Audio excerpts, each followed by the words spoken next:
Well, ladies and gentlemen, this week here on the show, we're very, very excited to, I'm not even sure how to introduce the enjoyment we're going to have out of this interview. A very special man who has a very special story from the music world. And his name is Ron Eckerman, and he has a book talking about the memoirs of the 70s with many different bands, but specifically Lynyrd Skynyrd. Joining us here this week, Ron Eckerman. Thank you, Ron, for being here today. How are you? Oh, it's my pleasure to be here. I'm really happy to do this show. Thank you. You're in Houston right at the moment, are you?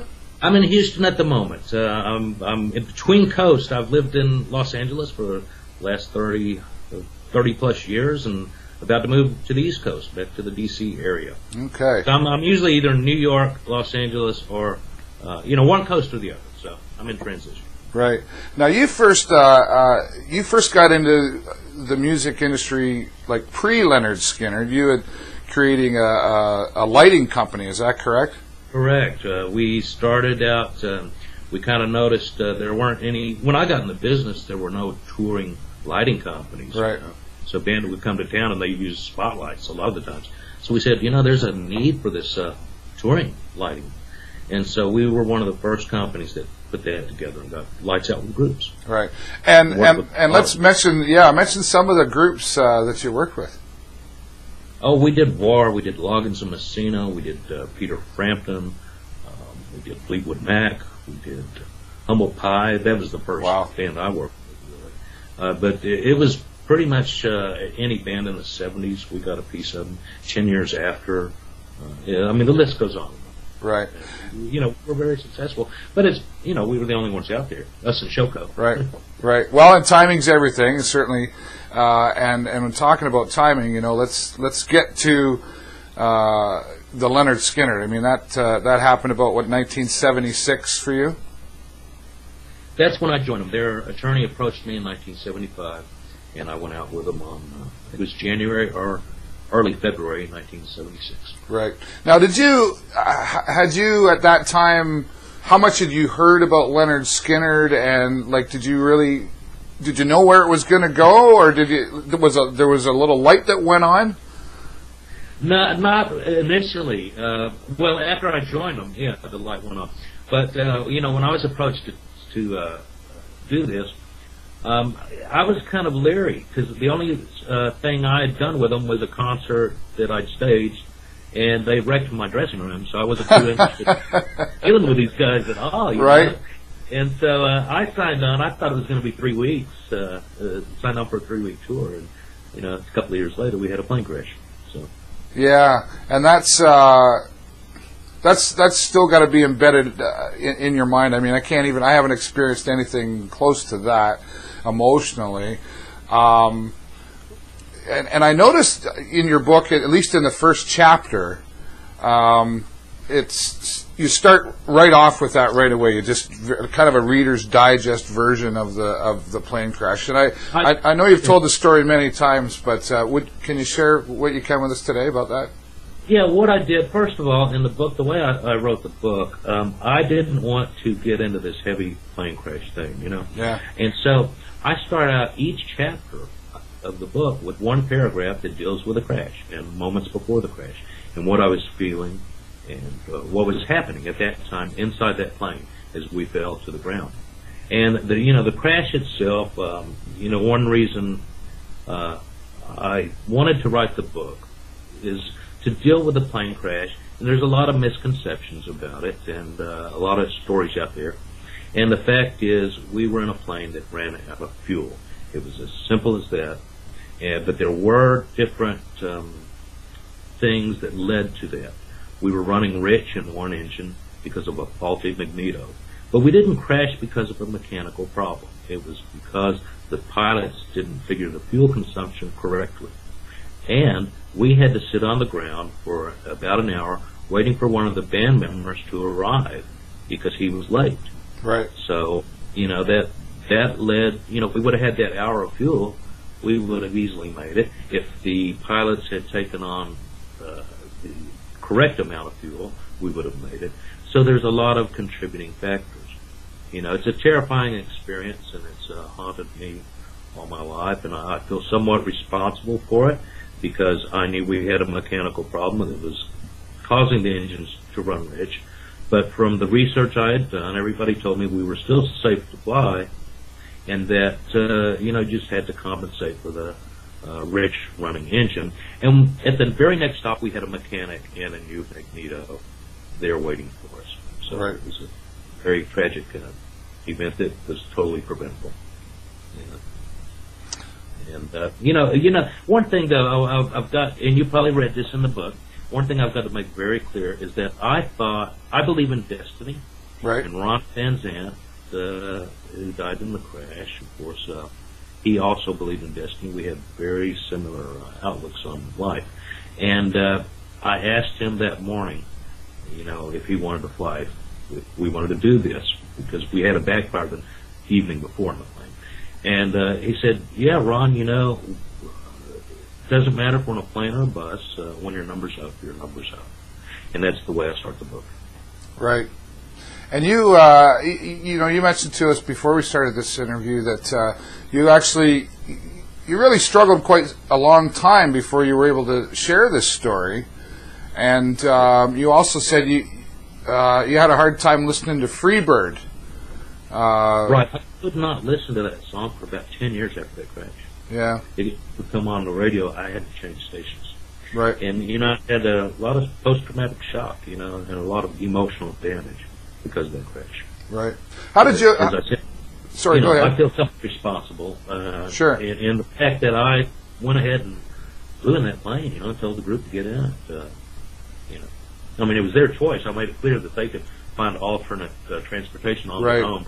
As a group, we were going to fly that plane. But like you say, there was many different variables that had an effect on what the tragedy did ultimately occur. How did you overcome that to the point that you were able to talk about it and then ultimately lead to writing this book? What brought this whole book on besides the plane crash, obviously? But I mean, because there's so many memoirs and great stories in the book. Yes. The book is actually, it's not a downer of a book at all. It's actually quite funny. Yes, absolutely. People write me and say, man, I haven't laughed so hard in 20 years. It's just that it does deal with this tragedy, and actually all throughout the book I spread it out. Right. But, what brought this on was I had this story to tell, and I kept, one thing was I read a few other books that had been written, and they weren't, I don't know, they weren't factual enough for me. Yeah, okay. They had, opinions and things. So I wanted to get the story right. I wanted to, make sure the fans knew what happened and the world knows what happens. And, so that was one reason. And then I had some friends that were going, man, you've got this book, you've got to write it. You've got to write that story. It's going to be great. And I am a writer, or I desire to be a writer. I wrote my first book about 20 years ago. And then I was working for many years and didn't want to write. And then, so they said, you've got to write it. They recognized that I was a good writer from other things I do. And finally I said, okay, I got to buckle down and do it. And so I actually quit work and just put all my time into the book for about 9 months and worked on it for about 2 years to get it out. Right. Well, we're so glad that you did. I mean, the book, of course, we haven't even mentioned it. It's called Turn It Up, and many great memoirs in there. How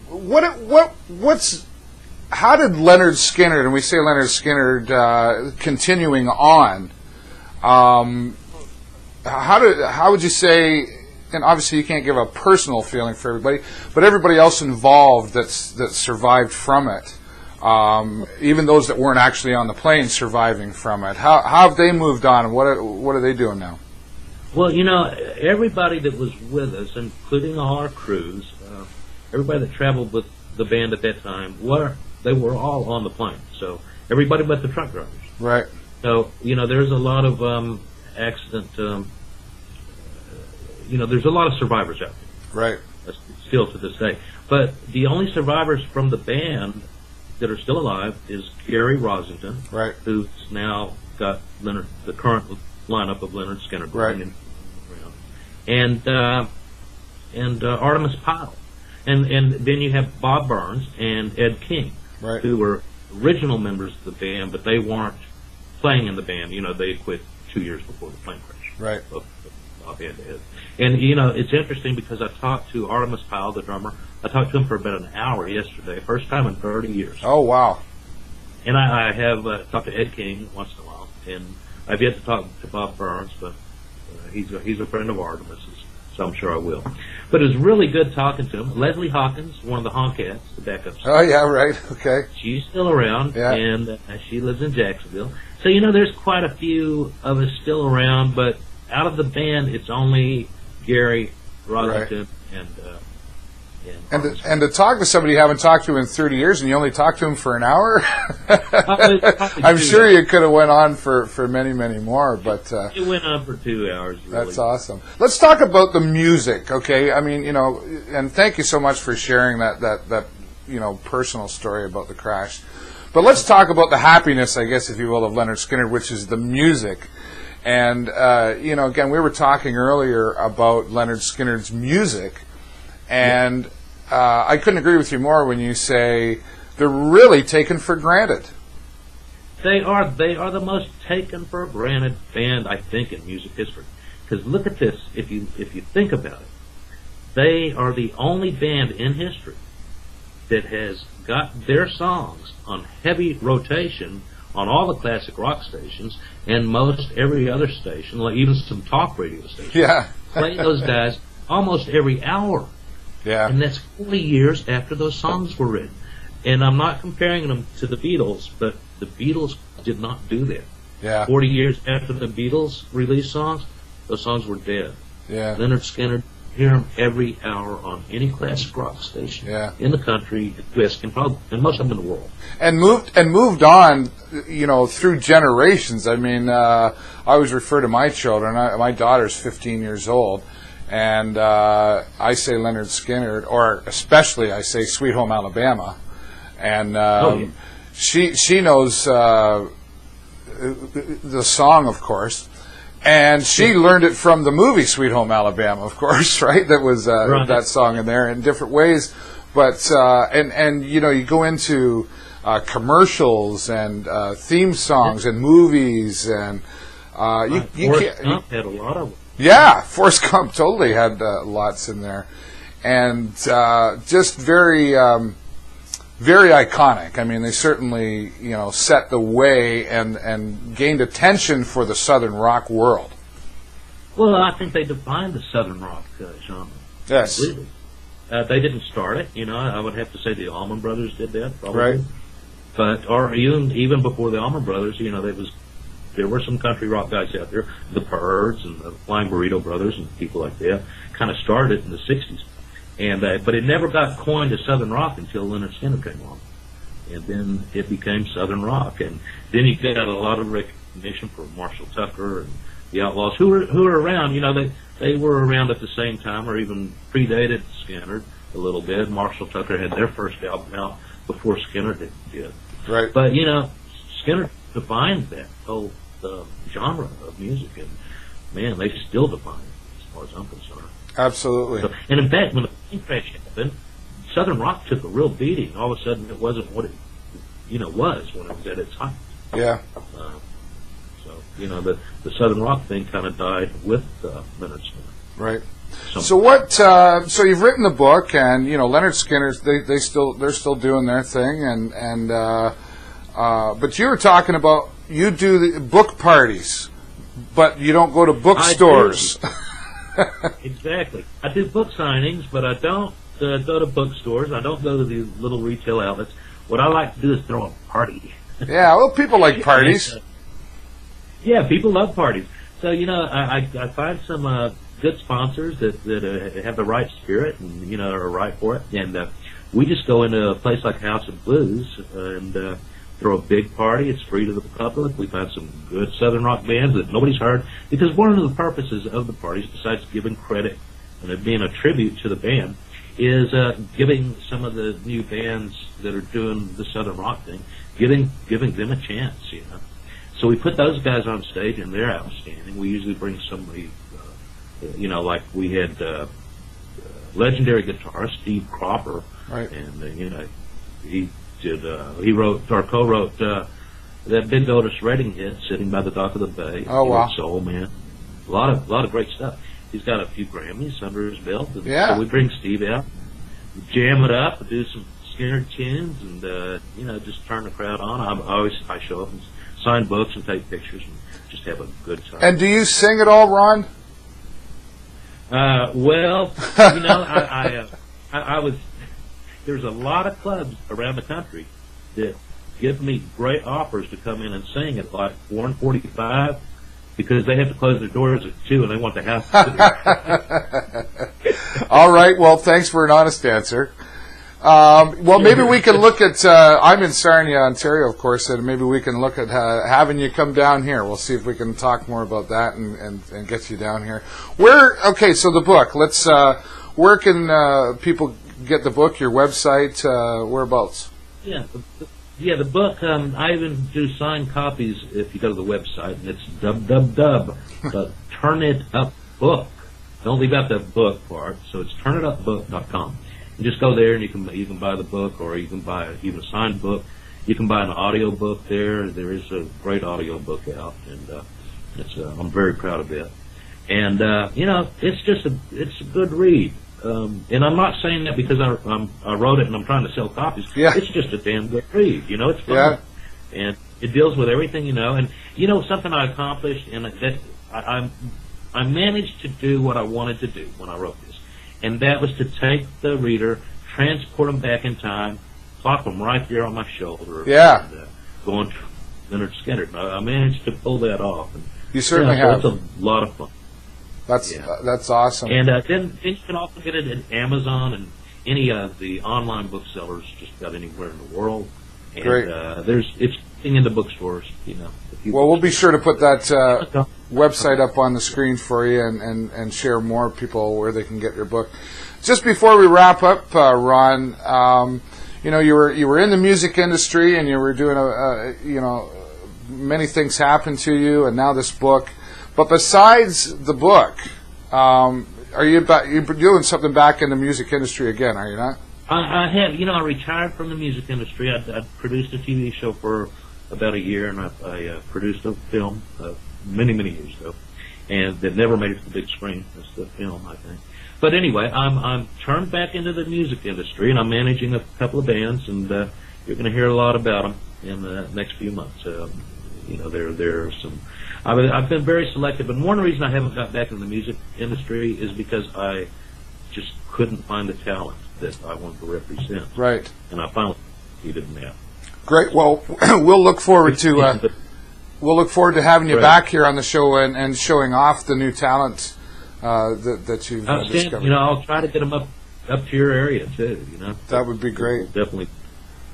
Ron Eckerman, thank you so much for taking the time to be here this week, and we're very, very excited for your book, and congratulations on the book as well. And like I said, I haven't read the whole thing. I've read a bunch of it, and it is quite humorous for sure, and I'm looking forward to finishing that up and sharing it with all our viewers here. Yeah, you will laugh, and you may cry. That's okay. That's great. Ron Eckerman, ladies and gentlemen, here this week on the show. And we're going to hear more from Ron Eckerman in the future. As he said, he's got some talent he'll share with us. And we're going to try to bring him here to town as well. So, Ron Eckerman, once again, sir, thank you and have a great week. Anytime, David. Thank you.